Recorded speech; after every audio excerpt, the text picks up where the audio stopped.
Всем привет! Бұл влог менің мамамның выпускасына. Біз бәріміз осылай жиналып кетіп бара жатырмыз маманы күтіп алуға. Жолдан гүл алдық. Вот папа өз таңда келді. И вот біз бәріміз келіп, әпкемді күтіп, әпкемді гүл алып, менің сестренкам. И вот мен әпкем алған мына розовый гүл. Өте күшті. И бәріміз қуанышты болып маманы күтіп алуға бара жатырмыз. Мен нақты бүкіл гүлді ұстап алғанмын. И біз бәріміз дайындалып жатырмыз, қалай түсеміз, не істейміз деп. Мына гүлді сен ұста, мына гүлді мен ұстаймын. И вот мама шығып келе жатыр. Біз бәріміз қуанып мамамызды көргеніміз бір апта көрмедік.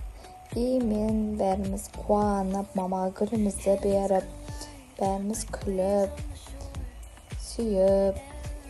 И осы жерде фото, видео бәрі кетеді. И мен маманы артынан түсіріп алдым.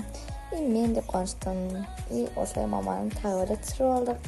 И бәріміз кафеге кеттік. Маманы шығарғанымызды бәріміз жуып, осы кафеге кірдік. Өте күшті, атмосфера күшті. И вот кафенің іші. Біз прям көп тамақты заказ бердік. Осы бітіре алмадық та. Күшті болды бәрі.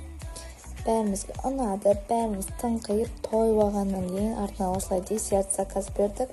Ол ташкентский чай мен сүтті шай. И потом бәріміз осылай әңгіме айтып, продукты алып, бәрімізге қайттық. Всем пока!